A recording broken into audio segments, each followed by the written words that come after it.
नमस्कार दोस्तों, world GS history channel में आपका स्वागत है। दोस्तों, आज इस वीडियो में हम राजस्व लेखपाल परीक्षा 2015 जो दो शिफ्ट में हुआ था। 13 सितंबर 2015 को दो शिफ्ट में हुआ था। आज हम सेकंड शिफ्ट के पेपर का एनालिसिस करेंगे, जिसमें हिंदी, जीएस और ग्रामीण विकास के प्रश्न होंगे। और आप जानते हैं कि यूपी SSSC ने राजस्व लेखपाल की परीक्षा तिथि निर्धारित की है, जो 19 जून 2020 को है। तो दोस्त, किसी भी एग्ज़ाम के लिए सफलता के लिए सिलेबस और प्रीवियस ईयर क्वेश्चन बहुत ही महत्वपूर्ण होता है। सिलेबस से आपको जानकारी मिलती है कि क्या पूछा जाएगा, और प्रीवियस ईयर क्वेश्चन से आपको परीक्षा में की तैयारी में बहुत ही मदद करता है, जिससे आपको परीक्षा का जो पैटर्न है, ट्रेंड क्या क्या है, इन सब चीज़ों को पता चलता है। और पेपर कैसा आता है, ज़्यादा कठिन तो नहीं होता है, मीडियम होता है या बहुत ईजी होता है, इस सब चीज़ों की जानकारी मिलती है। इसके अतिरिक्त आपको परीक्षा तैयारी किस दिशा में आपकी चल रही है, इसकी भी जानकारी मिलती है। तो दोस्त, सिलेबस और प्रीवियस ईयर की सही जानकारी आपको एग्ज़ाम हॉल में जो है कि आपके बेस को मजबूत करता है। आपको पता होता है क्या क्या कहाँ से क्वेश्चन आने वाले हैं। इसके अतिरिक्त आपको जो है कि परीक्षा में तनाव कम करता है, कॉन्फिडेंस आपके अंदर लाता है कि ताकि आप और अच्छे से क्वेश्चन कर पाएँ। और इसके अतिरिक्त आपके एग्ज़ाम में सफलता लाने के लिए बहुत ही मदद करता है। तो दोस्त, हम क्वेश्चन को स्टार्ट करते हैं। तो देखिए, जो है कि 13 सितंबर 2015 सेकेंड शिफ्ट में जो पूछा गया क्वेश्चन है, उसका जो है कि ओरिजिनल पेपर है। तो देखते हैं कि किस तरह से प्रश्न पूछे जाते हैं। देखिए, यहाँ पे है कि इस परीक्षा पुस्तिका को तब तक ना खोला जाए जब तक ना कहा जाए। तो ये सब चीज़ें आप पहले से जानते रहेंगे तो आपको जानकारी रहेगी, तो आपको कम समय भी वहाँ लगेगा और आप निश्चय ही आपके अंदर कॉन्फिडेंस रहेगा। इस परीक्षा पुस्तिका को पहले आवरण पर दिए गए निर्देश को ध्यान से पढ़ें। ये जो निर्देश दिए गए हैं नीचे, इसको कह रहा है कि आप ध्यान से पढ़ें। देखिए, यहाँ पे जो परीक्षार्थी के लिए निर्देश दिए गए हैं, तो इसको आप पढ़ लेते हैं जल्दी से। OMR उत्तर पत्रक परीक्षा के अंदर रखा गया है। मतलब OMR जो है कि आपकी परीक्षा पुस्तिका के अंदर रखा गया होता है। जब तक आपको ना कहा जाए तब तक उसको ना निकालें, और इसे विवरण भरने के लिए नीले और काले बॉल पॉइंट पेन का प्रयोग करना होता है। तो दोस्त, आपसे अभी भी अच्छे से नीले और काले बॉल पॉइंट का जो है कि आप रख लें। परीक्षा की अवधि 1.5 घंटे की है। सामान्य प्रश्न 100 प्रश्न है, कोई ऋणात्मक अंक नहीं है। दोस्त, ये उस परीक्षा में था, लेकिन अब जो है कि यहाँ पे आपको दो घंटा मिलेगा। 100 प्रश्न रहेंगे, 100 क्वेश्चन आपको करने रहेंगे। और इसके अतिरिक्त आपको 1/4 जो है कि माइनस मार्किंग रहेगी। आप ये जानते होंगे, आपको हमने इस पे वीडियो भी बनाया है सिलेबस की, तो आप वहाँ से प्लेलिस्ट में जाके देख सकते हैं, या फिर आप खुद सरकारी साइट पे जाकर वहाँ से उसको डाउनलोड करके वहाँ से देख सकते हैं। दोस्त, वो सब आपको बहुत ही हेल्प करता है। इस सब चीज़ों को आपको जानना बहुत ही ज़रूरी होता है। तो हम आगे देखते हैं कि जो है कि यहाँ पे इस पृष्ठ पर विवरण अंकित करने के लिए उत्तर पत्र का निशान लगाने के लिए नीले या काले बॉल पॉइंट का प्रयोग करना है। ये पुस्तक देखिए D सीरीज का है। आपको मालूम है कि सीरीज निर्धारित होते हैं। देखिए, यहाँ पे D सीरीज है पुस्तक, आपको यहाँ पे D सीरीज मिला हुआ है। तो हम ये D सीरीज है, तो यहाँ पे हम देखते हैं D सीरीज है। सुनिश्चित कर लें कि पुस्तिका की उत्तर पत्रक पर आपके द्वारा अंकित सीरीज से मिलती है। आपके जो उत्तर पत्रक हो OMR शीट में भी D आपको अंकित रहेगा। आप इस चीज़ को आप पहले से सुनिश्चित कर लें। यह भी सुनिश्चित कर लें कि परीक्षा पुस्तिका संख्या और OMR उत्तर पत्रक संख्या मिलते हैं। मतलब इस पे जो है कि जो आपके OMR शीट है और यहाँ पे जो है कि ये जो नंबर दिया गया है, ये आपको दोनों में सेम अगर नहीं मिल रहा है तो आप उसे जो है कि निरीक्षक से मांग करके आप उसे चेंज कर लें। यहाँ पे तुरंत अवगत कराएं। ठीक है, यहाँ पे लिखा गया है परीक्षा पुस्तिका में 4 भाग है। तो आपको वर्तमान में जो आप 15 जून को जो है कि 19 जून को पेपर देंगे, उसमें भी आपको 4 भाग देखने को मिलेगा, जिसमें 100 वस्तुनिष्ठ प्रश्न होंगे। और जो है कि प्रत्येक यहाँ पे उस समय जो है कि 0.4 अंक का था, आपकी बार 1 नंबर का रहेगा। ये 4 भाग जो है कि पहले भाग में आप हिंदी देखेंगे, हिंदी, दूसरे भाग में गणित रहेगा, तीसरे भाग में आपको GS देखने को मिलेगा, और चौथे भाग में ग्रामीण विकास। तो हम इस पर पहला भाग और तीसरा और चौथे भाग का हम यहाँ पे चर्चा करेंगे। तो यहाँ पे देखिए, अगला पॉइंट है कि रफ या कच्चा कार्य करने के लिए पुस्तिका में दी गई खाली जगह को भरें। उसमें खाली जगह आपको रहेगी नहीं, जो है कि आप वहाँ पर इसका प्रयोग कर सकते हैं। सभी उत्तर केवल OMR पर अंकित करने हैं, ये तो जानते ही होंगे। ध्यानपूर्वक उत्तर बदलने के श्वेत रंजक, रबड़ या ब्लेड का प्रयोग नहीं करना है। तो नीचे ये जो है कि आपको जो है कि यहाँ पे कुछ भरना है, आप उसको भर लेंगे। ये यहाँ पे बताया गया है कि आप इसको भर लें। और हम क्वेश्चन स्टार्ट करते हैं। दोस्त, ये सब बेसिक जानकारी होती है जो सबको जानना जरूरी होता है। तो हम पहला क्वेश्चन देखते हैं। राजा सेवक को कंबल देता है। राजा सेवक को कंबल देता है। वाक्य में रेखांकित पद पर कौन सा कारक है। तो यहाँ पे रेखांकित जो है कि ये सेवक को दिया गया है, सेवक को मतलब इस रेखांकित पद में कौन सा कारक है। तो आप जानते होंगे कि संप्रदान कारक में जो है कि को और के लिए इसका चिन्ह क्या होता है, कारक का संप्रदान का को और के लिए भी होता है। तो इसका राइट आंसर हो जाएगा बी। आप जानते हैं कर्म में भी को होता है, लेकिन यहाँ पे संप्रदान में क्या होता है कि जब भी कोई कर्ता जो है कि कर्ता किसी कार्य को करता है, यहाँ पे राजा क्या कर रहा है, सेवक को कंबल दे रहा है, तो वहाँ पे संप्रदान कारक हो जाता है। राइट आंसर बी हो जाएगा। अगला क्वेश्चन हम देखते हैं। हमारा अगला क्वेश्चन है कि पहले निर्देश को पढ़ लेते हैं। निर्देश देखिए, निर्देश 2 और 3, ये 2 और 3 में बात कर रहा है। निर्देश दिया होता है, आप इसको जरूर पढ़ें, एग्जाम में आपको बहुत हेल्प करता है और आप क्वेश्चन को जरूर पढ़ें, निर्देश को साथ साथ पढ़ते रहें। सही वाक्य 2 और 3 में लिखिए, सही वाक्य का चयन कीजिए। कौन सा सही वाक्य, यहाँ पे क्या दिया है कि आपको सही वाक्य का चयन करना है। तुलसी और सूर्य क्रम से अवधि और ब्रजभाषा के श्रेष्ठ कवि हैं, ये हो गया। तुलसी अवधि के श्रेष्ठ कवि, ब्रजभाषा के सूर हैं। तुलसी अवधि के श्रेष्ठ कवि हैं और ब्रजभाषा सूर ब्रजभाषी हैं। तुलसी और सूर अवधि और ब्रजभाषा के श्रेष्ठ कवि हैं। तो यहाँ पे आप देखेंगे तो सबसे राइट आंसर जो है कि ये हो जाएगा ए वाला। ऐसे प्रश्न आपको नॉर्मली देखने को मिलता है, तो आप निश्चय सही कर लेंगे। हम अगला क्वेश्चन देखते हैं। अगला क्वेश्चन है जो है कि 3 नंबर, जीवन और साहित्य में घनिष्ठ संबंध है। जीवन और साहित्य में घनिष्ठ संबंध है। जीवन और साहित्य के निकट संबंध है, घनिष्ठ संबंध है और घोर संबंध है और अगाध संबंध है। घोर और अगाध तो पहले ही नहीं होगा, निकट संबंध भी नहीं है, इसमें राइट आंसर हो जाएगा ये। हम अगला क्वेश्चन देखते हैं। ये देखिए, निर्देश को पहले पढ़ लेते हैं। प्रश्न 4 और 5 की बात कर रहा है। निम्नलिखित लोकोक्तियाँ और मुहावरे का सही अर्थ चुनिए। खिसियानी बिल्ली खंभा नोचे, किसी बात पर शर्मिंदा होकर क्रोध करना, अपनी शर्म छिपाने के लिए व्यर्थ झुलझुलाना, अपने बड़ों पर क्रोध करना, कायरतापूर्वक व्यवहार करना। तो इसके लिए राइट आंसर हो जाएगा अपने शर्म छिपाने के लिए व्यर्थ झुलझुलाना। और हम अगला क्वेश्चन की बात करें, 5 नंबर जो है, ये काठ की हांडी बार बार नहीं चढ़ती, यानी कि इसका राइट आंसर हो जाएगा छल कपट का व्यवहार हमेशा नहीं चलता। तो अब ये देखिए, 2 लोकोक्ति और मुहावरे से क्वेश्चन मिला है, तो आप सिलेबस में इसे देख सकते हैं और बहुत ही ईजी क्वेश्चन पूछा गया है, आप निश्चय ही ये सब कर लेंगे। हम अगला निर्देश देखते हैं। प्रश्न संख्या 6-7 में वाक्यों के लिए रिक्त स्थान को भरना है। 6 और 7 में बात करा है। उसका हृदय इतना कोमल है कि मित्र तो क्या अपने शत्रु को भी चोट नहीं पहुंचाएगा। इसमें राइट आंसर हो जाएगा शत्रु। बहुत ही इजी क्वेश्चन है। देश रक्षा के लिए प्रत्येक नागरिक को रहना चाहिए, क्या रहना चाहिए, उद्धत रहना चाहिए। उद्धत मतलब तैयार रहना चाहिए, ये क्वेश्चन। हम अगला निर्देश देखते हैं। अगला क्वेश्चन है प्रश्न 9 और 8 और 9 में निम्नलिखित शब्दों का विलोम शब्द चूज करना है। क्रिस का क्या हो जाएगा, तो हृष्ट पुष्ट होगा, सी हो जाएगा इसका आंसर। और अगला क्वेश्चन है कि अल्पज्ञ का तो वैसे बहुज्ञ होता है, लेकिन यहाँ पे बहुज्ञ नहीं है ऑप्शन में, तो आप यहाँ पे सर्वज्ञ हो जाएगा। राइट आंसर हो जाएगा बी। हम अगला क्वेश्चन देखते हैं। अगला क्वेश्चन है अरविंद शब्द का पर्यायवाची शब्द बताइए। अरविंद जो है कि कमल का पर्यायवाची शब्द है। इसके अतिरिक्त जो है कि जलज होता है, जलद बादल का होता है, जलज अम्बुज, नीरज, तोय, सरोज, ये सब होते हैं। और यहाँ अगला क्वेश्चन हम देखिए 11 नंबर, तो खूंटी शब्द का बहुवचन बताइए। खूंटी का जो होता है वो खूंटियाँ होता है बहुवचन। और अगला क्वेश्चन हम देखें, अगला क्वेश्चन हमारा है कि निम्नलिखित अनिखार्थी शब्द का दूसरा अर्थ बताइए। दूसरा अर्थ बताना है, तो इसमें अज, इसका मतलब दूसरा अर्थ पूछा है, तो अज अजन्मा, ये अज का अजन्मा हो गया। और इसका दूसरा अर्थ हो जाएगा ईश्वर, जो है कि ईश्वर का जन्म नहीं होता है, जिसका जन्म नहीं होता है उसको अजन्मा कहते हैं या अज कहते हैं। इसके अतिरिक्त ब्रह्मा और बकरा भी अज का अर्थ होता है, तो इसका राइट आंसर है ईश्वर। निम्नलिखित में से कौन सा शब्द 13 नंबर वर्तनी की दृष्टि से शुद्ध है। बहुत ही ईजी क्वेश्चन है, आप देखते होंगे निश्चय ही कौन सा हो जाएगा, राइट आंसर बी। बहुत ही ईजी क्वेश्चन है। अगला हम क्वेश्चन देखते हैं। अगला क्वेश्चन है, निर्देश पहले देख लेते हैं। निर्देश क्या कह रहा है कि 14-15, यहाँ 14 और 15 की बात कर रहा है। निम्नलिखित वाक्यों में से एक शब्द चुनना। एक शब्द पर्वती की तलहटी, यानी कि पर्वत की तलहटी की बात कर रहा है, तो उसको कहते हैं उपत्यका। राइट आंसर ये हो जाएगा। और तलहटी को नहीं, ऊपरी भाग को क्या कहते हैं, अधिपत्यका कहते हैं।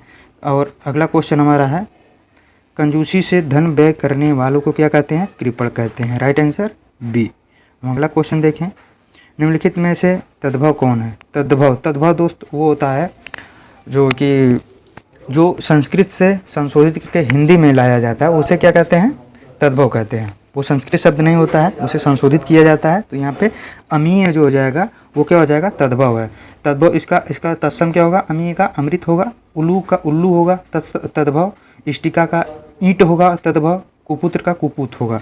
हम अगला क्वेश्चन देखें 17 नंबर। तो अंबर पनघट में डूबी रही तारा घट उषा नागरी में कौन सा अलंकार है? तो इसमें राइट आंसर हो जाएगा डी। इसमें जो राइट आंसर हो जाएगा वो डी हो जाएगा। इसमें रूपक अलंकार है, राइट आंसर डी।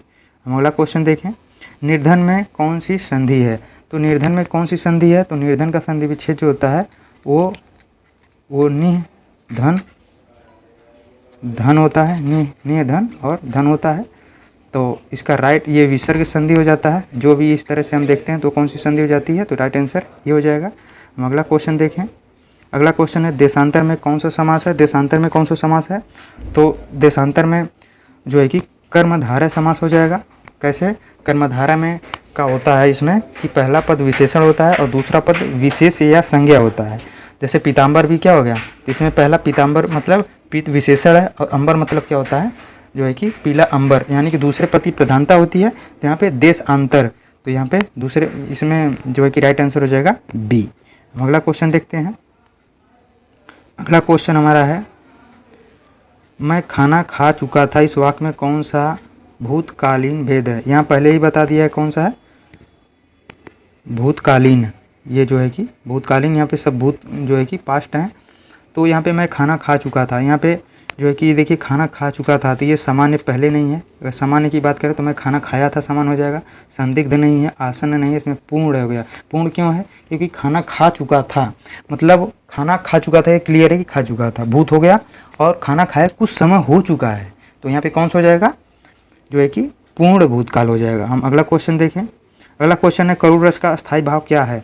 करुण रस का अस्थायी भाव, करुण रस का अस्थायी भाव जो हो जाएगा, हास्य किसका होता है? हास जो है कि हास का होता है, उत्साह जो होता है वीर का होता है, शोक जो होता है वो करुण रस का होता है, रति का श्रृंगार। तो राइट आंसर सी। अगला क्वेश्चन है, ठठेरा शब्द का लिंग परिवर्तित कीजिए। तो ठठेरा मतलब स्त्रीलिंग पूछ रहा है, तो ठठेरा का जो है ठठेरीन हो जाएगा, राइट आंसर बी। हम अगले क्वेश्चन की बात करते हैं। निर्देश, सबसे पहले निर्देश जरूर पढ़ें। निर्देश की प्रश्न संख्या 23 और 24 की बात कर रहा है।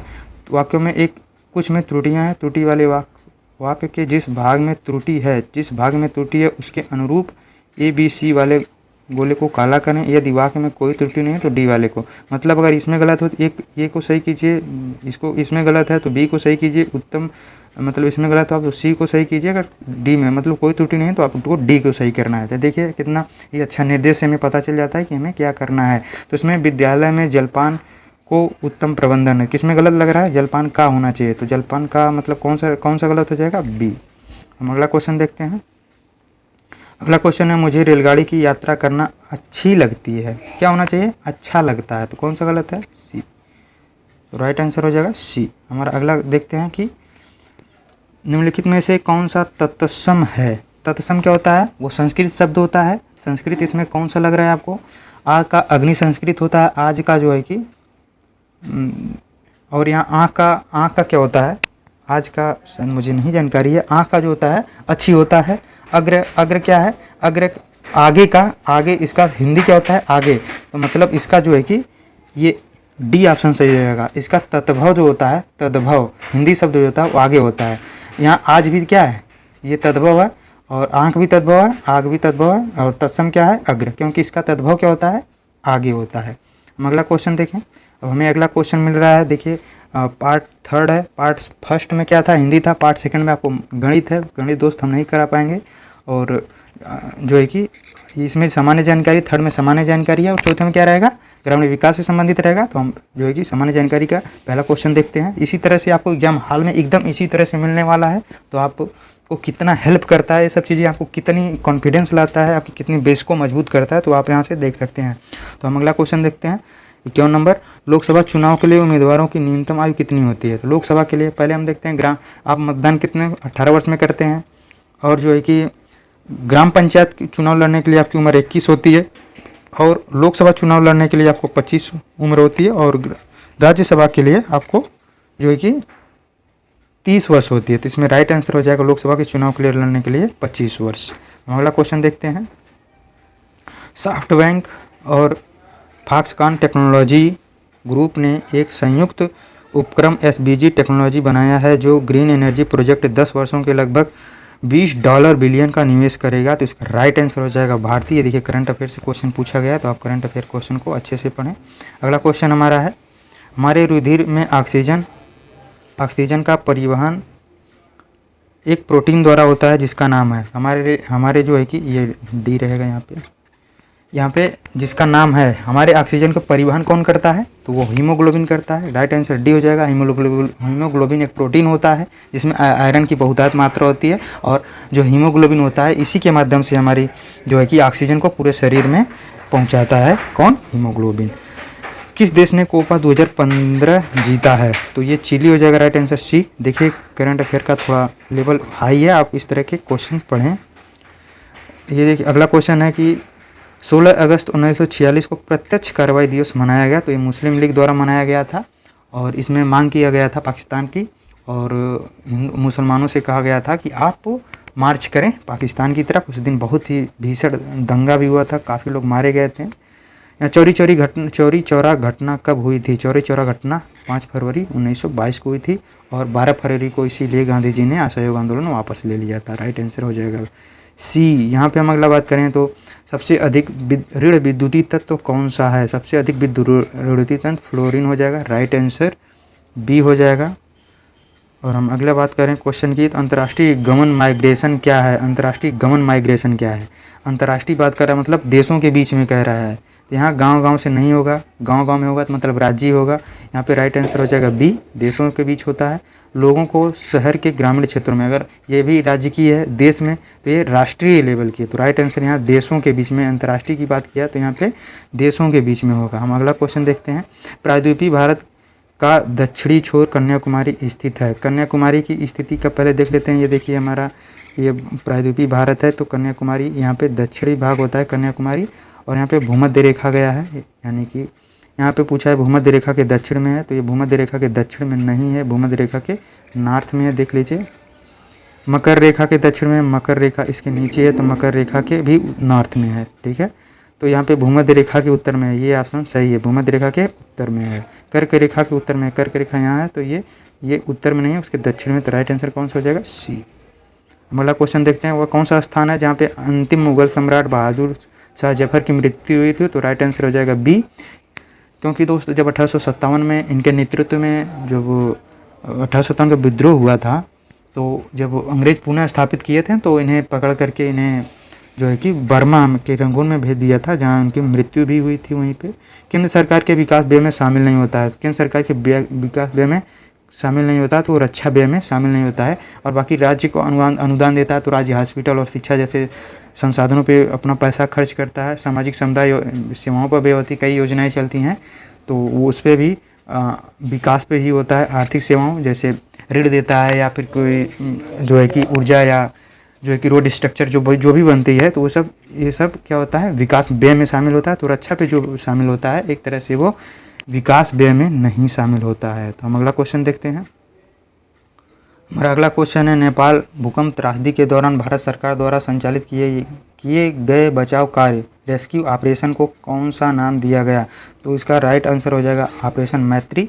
ऑपरेशन मैत्री नाम दिया गया था, जो है कि 2015 का है, लेकिन आप देखिए 2022 में हम देखेंगे 2021-22 में तो कौन सा ऑपरेशन चलाया गया था आप देखेंगे तो जो है कि कोरोना के दौरान जो समुद्र सेतु के तहत जो है कि हिंद महासागर के देशों जैसे मालदीव हो गया, श्रीलंका और मेडागास्कर, मॉरिशस, यहाँ से भारतीयों को लाया गया था। तो ऑपरेशन कौन ऑपरेशन था? समुद्र सेतु। और वंदे भारत के तहत दुनिया के अन्य देशों से लाया गया था कोविड दौरान, वहाँ से हमारे भारतीयों को लाया गया था। इसके अतिरिक्त जब तालिबान का अफगानिस्तान में आक्रमण हुआ था तो उस समय जो है कि देवी शक्ति ऑपरेशन चलाया गया था वहाँ से भारतीयों को लाने के लिए। इसी तरह यूक्रेन में भी जल्दी जो है कि यूक्रेन में जो ऑपरेशन चलाया गया था, यूक्रेन और रूस के वार में भारतीयों को लाने के लिए, वो ऑपरेशन गंगा ऑपरेशन था। तो हम अगला क्वेश्चन देखते हैं। निम्नलिखित में कौन कैबिनेट स्तर का होता है? कैबिनेट स्तर का विपक्ष का नेता होता है दोस्त, इसीलिए आप देखते हैं कि विपक्ष के नेता को बहुत ही सम्मान दिया जाता है। हम अगला क्वेश्चन देखते हैं। कैबिनेट अधिकारी के समतुल्य होता है। अगला हमारा क्वेश्चन है कि मथुरा डिगबोई पानीपत परिष्करण शालाएं किसके द्वारा स्थापित की गई हैं? जो भी मथुरा, डिगबोई असम में, पानीपत और में परिष्करणशालाएँ मतलब जो तेल शोधन जो कंपनियां हैं वो किसके द्वारा स्थापित की गई हैं, तो ये इंडियन ऑयल कॉरपोरेशन लिमिटेड द्वारा जो है कि स्थापित की गई हैं। हमारा अगला क्वेश्चन है, देख लीजिए थोड़ा डेप्थ में है, लेवल थोड़ा, कुछ क्वेश्चन का लेवल है थोड़ा, लेकिन बहुत ही क्वेश्चन ईजी हैं, तो कुछ क्वेश्चन को आप छोड़ भी सकते हैं। जैसे अगर 25 क्वेश्चन है तो आप 22-23 क्वेश्चन जरूर कीजिए, 1-2 क्वेश्चन आप छोड़ दीजिए, रिस्क मत लीजिए वहाँ पे। हालांकि 1/4 है तो रिस्क लेने के लिए तो आप 1-2 क्वेश्चन जरूर छोड़ दीजिएगा जो बहुत टफ है, ठीक है, लेकिन 20+ क्वेश्चन आप जरूर टच कीजिएगा। माइनस मार्किंग है तो इसे डरिएगा मत। अगला क्वेश्चन है, निम्नलिखित में से कौन समिति ने मूल कर्तव्यों को संविधान में सम्मिलित करने का सुझाव दिया, तो इसका राइट आंसर हो जाएगा स्वर्ण सिंह समिति ने सुझाव दिया था। कब दिया था? इसी के तहत जो है कि 51A में मूल कर्तव्य को शामिल किया गया था और 42वें कॉन्स्टिट्यूशन अमेंडमेंट 1976 में, और उस कितने मूल कर्तव्य हैं? 10 उस समय शामिल किए गए थे, और जो है कि 11वां जो है कि 82वां कॉन्स्टिट्यूशन अमेंडमेंट नहीं 86वां कॉन्स्टिट्यूशन अमेंडमेंट 2002 में शामिल किया गया था। तो राइट आंसर यहाँ पे हो जाएगा ए। हम अगला क्वेश्चन देखें। अगला क्वेश्चन है, दालें किसका अच्छी स्रोत होती हैं? बहुत इतना इजी क्वेश्चन पूछ लेता है, इतना आसान। प्रोटीन, बहुत लोग जानते हैं, अच्छे से आप जानते होंगे कि दाल में प्रोटीन पाया जाता है। इतना इजी क्वेश्चन, ठीक है, कुछ क्वेश्चन इजी होना चाहिए, देख लीजिए। कुछ क्वेश्चन का बहुत ही लेवल इजी है। ढालू पथ, ये देखिए बहुत ही देखने में बड़ा है, लेकिन आप डरिएगा मत, हो सकता है बहुत ही इजी हो। आप इसे पढ़ें, जरूर पढ़ें, लड़ें, इसका सामना करें। देखिए बहुत इजी क्वेश्चन है। ढालू सड़क पर पत्थर लुढ़काना, मतलब ये कोई ढालू सड़क है उस पर पत्थर लुढ़काना है ऊपर की ओर उठाने के अधिक आसान होता है, क्योंकि अगर हम यहाँ पे सरकाते हैं तो ये आसान होता है, और ऊपर जो है कि ले जाते हैं तो वो कठिन होता है। ये पूछ रहा है आसान क्यों होता है? पत्थर को उठाने में, जब हम पत्थर को ये उठा रहे हैं, उठाने में किया गया कार्य इसे लुढ़काने में समान होता है। गलत है, ज़्यादा उठाने में हमें ज़्यादा लगता है। पत्थर को लुढ़काने में किया गया कार्य उसे उठाने की अपेक्षा कम होता है। पत्थर में जो लुढ़का रहे हैं उसे उठाने की अपेक्षा कम होता है। ये क्वेश्चन सही है। हम जो उठा रहे हैं उसमें जो है कि क्या हो रहा है, ज़्यादा लगता है। अगर हम पत्थर को लुढ़का रहे हैं अगर में किया गया कार्य उसे उठाने की अपेक्षा कम होता है। बहुत ही ये आंसर सही है। आगे भी हम देख लेते हैं, दोनों में किया गया कार्य समान होता है, ये भी गलत है। पत्थर को लुढ़काने में मतलब नीचे लाने में किया गया कार्य उठाने की अपेक्षा अधिक होता है, ये भी गलत है। तो बहुत ही इजी क्वेश्चन था, थोड़ा सा आप पढ़ें और दिमाग लगाएं, थोड़ा सा तर्क लगाएं तो क्वेश्चन सही हो जाएगा। निम्नलिखित में संविधान का आत्मा किसे कहा गया है? संविधान की आत्मा किसे कहा गया है? तो मूल अधिकार को कहा गया है। किस आर्टिकल को कहा गया है? तो आर्टिकल 32 को कहा गया है। किसने कहा था? तो हमारे बाबा साहब भीमराव अम्बेडकर जी ने कहा था। अगला क्वेश्चन है कि शतपथ ब्राह्मण और तैत्तिरीय ब्राह्मण, यहाँ पे कौन सा भरा जाएगा? यहाँ पे के ब्राह्मण मूल पाठ हैं, तो इसका राइट आंसर हो जाएगा ए, यजुर्वेद के मूल पाठ हैं। तो हम अगला क्वेश्चन देखते हैं। देखिए हमारा जीएस के क्वेश्चन खत्म हो गए। अब हमारे पास आ गया है कि पार्ट 4 आपको जो परीक्षा में मिलने वाला है। पार्ट 4 इसी तरह से एकदम सेम मिलेगा। हमने पहले पार्ट में हिंदी, दूसरे पार्ट में गणित रहेगा, तीसरे पार्ट में समान अध्ययन जीएस, और चौथे पार्ट में आपको रूरल डेवलपमेंट ग्रामीण विकास को देखने को मिलेगा। तो देखिए हम डेली आप इस तरह से अगर आप पहले से करते हैं तो बहुत ही आसान हो जाता है। आपको एग्जाम हॉल में आपको कितना कॉन्फिडेंस मिलेगा इसी तरह से आपको जब हल करते हैं अपने प्रश्नों को। तो देखते हैं अगला क्वेश्चन क्या है। ग्रामीण विकास का पहला क्वेश्चन है, क्षेत्रफल की दृष्टि से उत्तर प्रदेश का भारत के राज्यों में कौन सा स्थान है? क्वेश्चन को 1 से 2 बार पढ़ें, जब तक समझ में ना आए तब तक मत कीजिए। तो पूछ रहा है कि उत्तर प्रदेश को क्षेत्रफल की दृष्टि से भारत में कौन सा स्थान है? तो क्षेत्रफल की दृष्टि से सबसे पहले राजस्थान, महाराष्ट्र, फिर मध्य प्रदेश, फिर यूपी। तो यानी कि चौथा ऑप्शन हमारा सही हो जाएगा। ये शायद आप जानते भी होंगे, बहुत ही इजी क्वेश्चन है। नौवीं पंचवर्षीय योजना कब चली थी? समय दिया में ग्रामीण क्षेत्रों में बीपीएल के लिए निश्चित की गई वार्षिक पारिवारिक आय, मतलब उस समय जो है कि बीपीएल के लिए क्या पारिवारिक आय जो है कि स्तर क्या रखा गया था? तो इसका राइट आंसर हो जाएगा ए। देखिए फैक्ट है, ये करंट अफेयर नहीं है, ये मतलब आपको जीएस में ये सब थोड़ा टफ क्वेश्चन है, ये सबके लिए टफ है, सिर्फ आप ही के लिए नहीं, घबराएं नहीं। उत्तर प्रदेश में किस वर्ष मनरेगा मनरेगा प्रारंभ किया गया? तो राइट आंसर हो जाएगा 2006। और मनरेगा का फुल फॉर्म कहें तो Mahatma Gandhi national rural employment guarantee act. अगला हम क्वेश्चन देखते हैं, कभी कभी पूछ लिया जाता है इसका फुल फॉर्म भी। सामाजिक वानिकी कार्यक्रम उद्देश्य निम्नलिखित सभी क्षेत्रों में बड़े पैमाने पर वृक्षारोपण है। इसको आप जरूर पढ़ें, 2 से 3 बार पहले समझ लें। तो इसका क्या पूछ रहा है कि सामाजिक वानिकी कार्यक्रम का उद्देश्य क्या है, जिसमें उसका उद्देश्य वृक्षारोपण करना। किस किस क्षेत्रों में, किसके सिवाय नगरीय औद्योगिक संपदाओं के सिवा और सभी क्षेत्रों में आप वृक्षारोपण कर सकते हैं। इसका राइट आंसर हो जाएगा सी। आपको नगरीय औद्योगिक संपदाओं में नहीं करना है। उत्तर प्रदेश में प्रमुख रेल इंजन संयंत्र कहाँ पर स्थित है? तो प्रमुख आप जानते हैं मुगलसराय में, मड़ुआडीह गए भी होंगे आप। और उत्तर प्रदेश में कहाँ पे रेल से संबंधित है? रायबरेली भी है उत्तर प्रदेश से, जहाँ पे रेल से संबंधित कार्य किए जाते हैं। अगला क्वेश्चन हमारा है, किस मंडल को विश्व का उत्कृष्ट कालीन उद्योग कहा जाता है? किस मंडल को? देखिए उत्तर प्रदेश में जो है कि 18 मंडल हैं, उन मंडलों में से एक ये 4 मंडल आपको दिया गया है, जिसमें कहा गया है कि उत्कृष्ट कालीन उद्योग का केंद्र किसे माना जाता है। तो इसमें सभी जो है कि आजमगढ़, अलीगढ़, देवीपाटन, मिर्ज़ापुर सभी हैं, लेकिन सबसे क्या माना है? उत्कृष्ट माना है। उत्कृष्ट केंद्र तो मिर्ज़ापुर हो जाएगा। हालांकि इसमें सभी हैं, लेकिन सबसे उत्कृष्ट मिर्ज़ापुर हो जाएगा। जमाबंदी से क्या तात्पर्य है? जमाबंदी से जो तात्पर्य है वो है आपका भू अधिकार प्रलेख से संबंधित है, जो है कि इसके तहत जो तहसील में के अंतर्गत जितने गांव आते हैं उसके जो है कि जितने गांव में भू हैं यानी कि ज़मीन है, उसका लेखा जोखा, उसका ब्यौरा कहाँ पर होता है? भू अधिकार प्रलेख में होता है, जमाबंदी में होता है। इसका राइट आंसर हो जाएगा डी। उत्तर प्रदेश राज्य के वित्तीय, स्वास्थ्य, देखरेख तथा सरकारी लेन देन में पारदर्शिता लाने के लिए कौन सी वेबसाइट तैयार की गई है? तो इसका राइट आंसर कौन सा हो जाएगा? ये चौथा ऑप्शन इसका सही हो जाएगा, कोसवानी। जो है कि ये कोसवानी जो वेबसाइट है, ये वित्त विभाग और अन्य विभाग को वित्तीय प्रबंधन की सहायता प्रदान करता है। तो अगला क्वेश्चन है, कौन शास्त्रीय नृत्य रूप का उत्तर प्रदेश में उद्भव हुआ है? कौन से शास्त्रीय नृत्य का उत्तर प्रदेश में? बहुत ही आसान क्वेश्चन है, आप जानते हैं कथक हमारे उत्तर प्रदेश का है।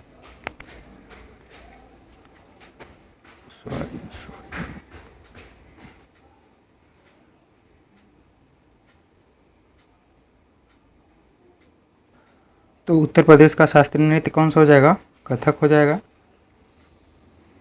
कथक। और इसके अतिरिक्त भरतनाट्यम कहाँ का है? तमिलनाडु का है। कुचिपुड़ी की बात करें तो ये आंध्र प्रदेश का है, और घूमर राजस्थान का है।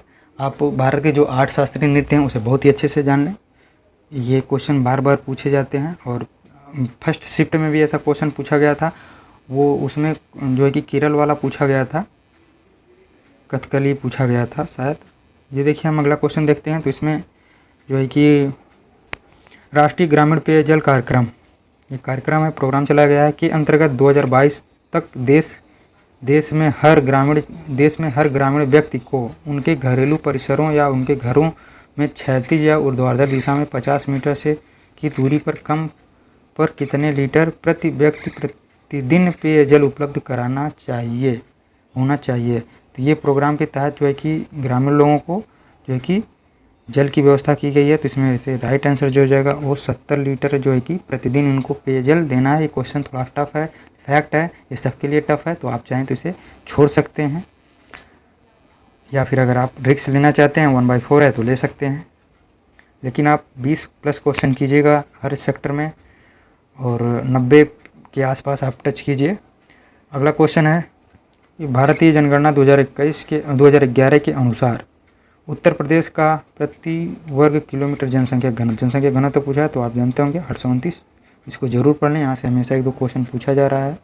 हमारा अगला क्वेश्चन है, स्वच्छ भारत मिशन ग्रामीण के अंतर्गत ग्रामीण क्षेत्रों में शौचालय के निर्माण के लिए नवंबर 2014 में उत्तर प्रदेश सरकार ने कितना रुपया खर्च किया था, करोड़ का प्रावधान किया था? तो यार राइट आंसर हो जाएगा सी।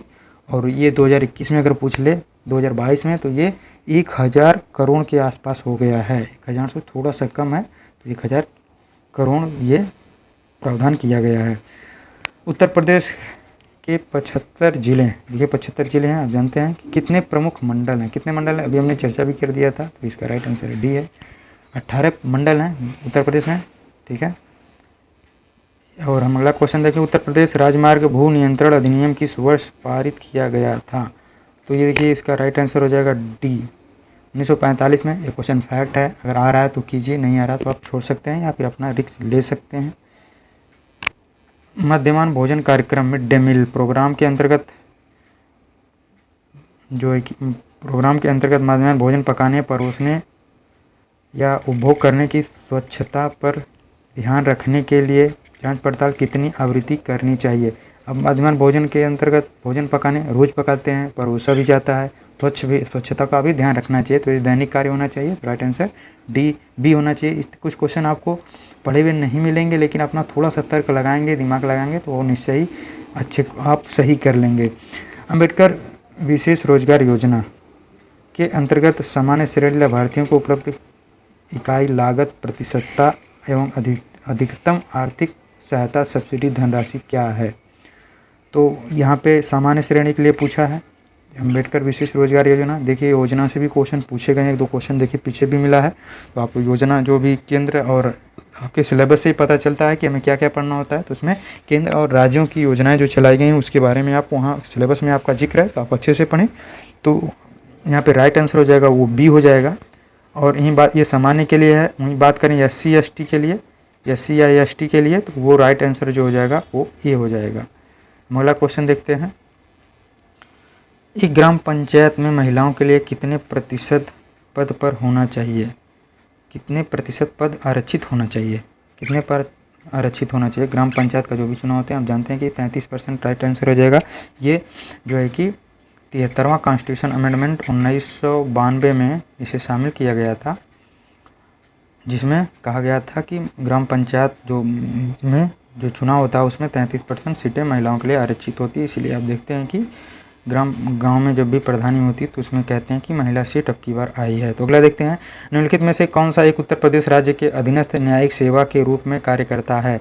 तो इसमें राइट आंसर जो हो जाएगा वो इटावा हो जाएगा। वैसे क्वेश्चन शायद गलत है, आयोग द्वारा इसे शायद गलत माना गया था, तो कुछ क्वेश्चन आपको गलत मिल सकते हैं, क्योंकि ये जो भी डिस्ट्रिक्ट न्यायालय हैं, आप जानते हैं भारत में एकीकृत न्यायपालिका है जो है कि सर्वोच्च न्यायालय, राज्य न्यायालय और फिर उसके बाद डिस्ट्रिक्ट न्यायालय होते हैं। तो किसके अधीन होते हैं, वो सब यहाँ पे उत्तर प्रदेश के राज्य के अधीनस्थ कहा गया था, लेकिन सब किसके अधीनस्थ होते हैं, वो सुप्रीम कोर्ट के अधीनस्थ होते हैं। तो ये इसमें अगर आप भी रिस्क लगाएं तो अगर पूछा जाता है तो इटावा लगाइएगा, लेकिन वैसे शायद ये क्वेश्चन गलत है। हम अगला क्वेश्चन देखते हैं। कुछ क्वेश्चन आपको गलत एक आध क्वेश्चन मिल सकते हैं, तो आप उसमें रिस्क ले सकते हैं, अगर आ रहा है तो कीजिए। ये अगला क्वेश्चन है कि ब्रिटिश शासन के दौरान उत्तर प्रदेश में भूमि पंजीकरण किस अधिकारी द्वारा किया जाता था। मतलब ये भूमि पंजीकरण ब्रिटिश शासन के दौरान जो है कि किसके द्वारा किया जाता था, तो लिपिक द्वारा किया जाता था। हमारा अगला क्वेश्चन हम देखें। अगला क्वेश्चन है, राज्यसभा में कितने सीटें उत्तर प्रदेश से हैं। बहुत ही आसान क्वेश्चन है। तो ये 31 है। लोकसभा में कितनी सीटें हैं, 80 सीटें हैं। अगला क्वेश्चन देखें। BPL सूची से छूटे हुए BPL परिवार, BPL सूची से छूटे जो है कि BPL परिवारों को लाभ पहुंचाने के लिए कौन सी योजना प्रारंभ की गई है। तो ये मुख्यमंत्री महामाया गरीब आर्थिक मदद योजना। इसके तहत जो है कि जो परिवार छूटे हुए हैं उनको प्रति परिवार को जो है कि प्रति परिवार को 300 रुपये देना होता है। प्रति परिवार या प्रति सदस्य जो भी होगा देख लें, उनको 300 रुपये मंथली देना होता है इसमें। तो यहाँ पे अगला हम क्वेश्चन देखें।